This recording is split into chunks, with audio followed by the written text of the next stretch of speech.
Em abril de 1988, a Petrobras noticiou a descoberta de grandes campos de petróleo no litoral próximo de Santa Catarina.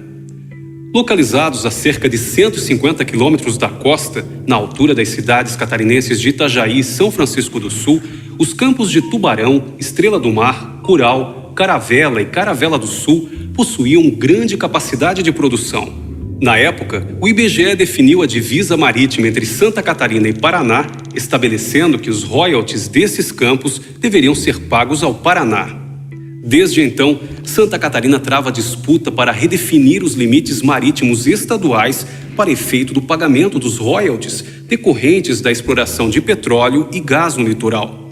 Royalties são recursos pagos aos estados para compensar os investimentos em infraestrutura e também eventuais impactos ambientais.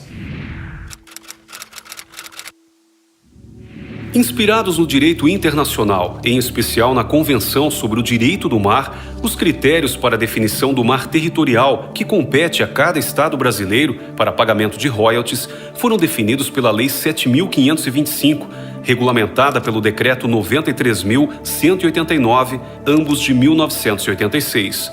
Essas normas, além de definir os critérios a serem utilizados, atribuíram ao IBGE a tarefa de traçar as linhas de projeção marítima das divisas estaduais.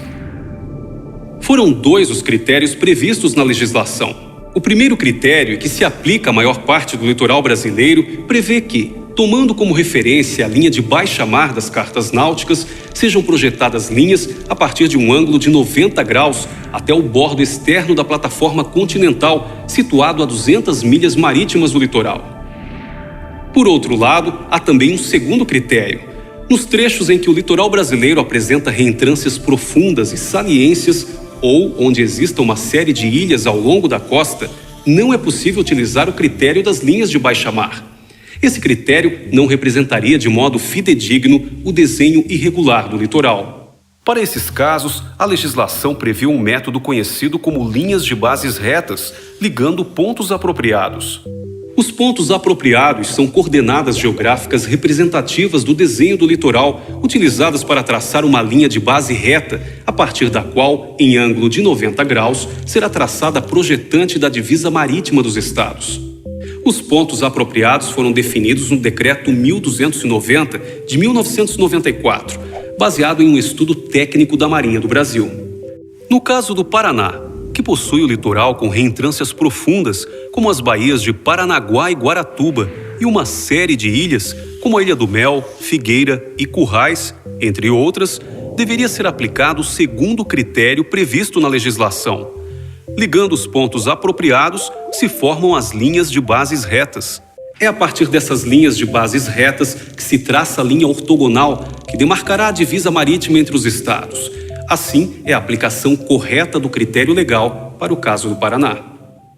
O que Santa Catarina discute no Supremo Tribunal Federal é o fato de que os critérios fixados na lei foram totalmente ignorados pelo IBGE quando traçou as divisas marítimas entre Santa Catarina e Paraná. Por considerar que o estado do Paraná deveria ter ao menos um ponto de projeção de seus limites marítimos até o bordo externo da plataforma continental, o que não ocorreria com a aplicação do critério legal, o IBGE desenvolveu uma solução exclusiva para o caso.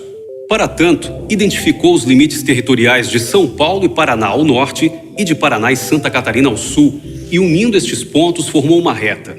Localizou o meio desta reta e fez uma projeção até 200 milhas. Por fim, uniu este ponto com as extremidades da reta. O triângulo que se formou foi a definição que o IBGE adotou.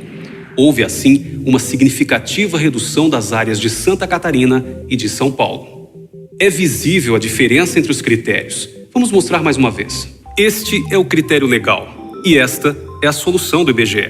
As consequências são evidentes. Aqui estão localizados os campos de petróleo. Assim, os campos de petróleo que deveriam corresponder ao estado de Santa Catarina passaram a se situar em área marítima do Paraná, que ao longo desses anos tem recebido os royalties da exploração na região. Em razão dessa controvérsia, o Estado de Santa Catarina, em 1991, ingressou no Supremo Tribunal Federal com uma ação contra o IBGE, Paraná e São Paulo, contestando o critério adotado pelo IBGE. É a ação civil originária 444, cujo relator é o ministro Luiz Roberto Barroso. No curso do processo, a perícia técnica feita por especialistas indicados por todos os envolvidos concluiu que o IBGE não adotou, como previsto pela lei, linhas de bases apoiadas em pontos apropriados, nem cartas náuticas em escala adequada, e não usou o conceito de limites de plataforma definidos pelo Decreto número 93.189.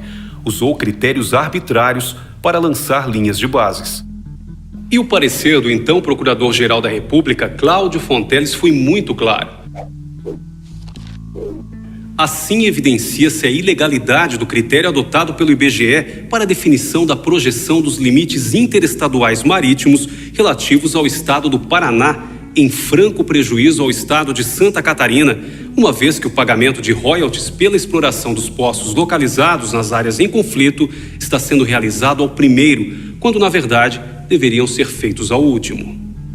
Em 2004, o processo já estava pronto para julgamento, porém os réus defenderam que a edição do Decreto 4.983 daquele mesmo ano poderia alterar as conclusões da perícia.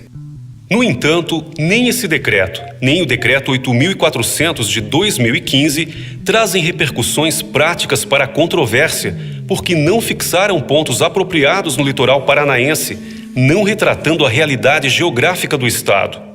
É importante ressaltar que ambos os decretos determinaram que sua aplicação deveria ser exclusiva para a definição dos limites do mar territorial, da zona contígua, da zona econômica exclusiva e da plataforma continental. Portanto, não é possível aplicar estes dois decretos para a divisão dos royalties de petróleo. O processo está atualmente concluso com o ministro relator. Ao aplicar o critério legal, as linhas de projeção marítima das divisas estaduais se cruzam antes do bordo externo da plataforma continental, criando uma área de sobreposição compartilhada entre São Paulo, Paraná e Santa Catarina. Em 2012, a Petrobras iniciou nessa área a exploração de 2 novos campos de petróleo, Baúna e Baúna Sul. Situados a aproximadamente 200 quilômetros da costa catarinense, esses campos têm como base de apoio o Porto de Itajaí e o Aeroporto de Navegantes, ambos em Santa Catarina, sendo a produção realizada pela unidade estacionária FPSO, cidade de Itajaí. De acordo com o critério do IBGE, os royalties da exploração dos campos de Baúna e Baúna Sul são pagos ao Estado de São Paulo. Contudo, segundo o critério legal, considerando que os novos campos estão situados na área de sobreposição, os royalties deveriam ser divididos entre os estados. Fica claro, portanto, que o prejuízo de Santa Catarina não está relacionado apenas aos royalties pagos ao Paraná, mas também envolve parte dos valores recebidos por São Paulo em Baúna.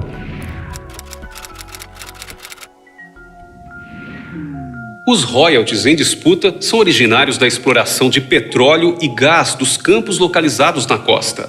O valor exato que está envolvido na ação ainda é impreciso. Ele depende de um levantamento detalhado junto à Petrobras e à Agência Nacional do Petróleo.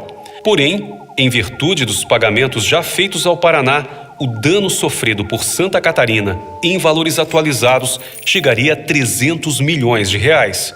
Por outro lado, tendo em vista a atual exploração dos campos de petróleo de Baúna, que pagam cerca de 500 milhões de reais por ano ao estado de São Paulo e alguns de seus municípios, o prejuízo de Santa Catarina cresce a cada dia. Ao mesmo tempo, royalties expressivos serão gerados por novas reservas descobertas na área, bem como em decorrência dos avanços tecnológicos que permitirão explorar em águas mais profundas.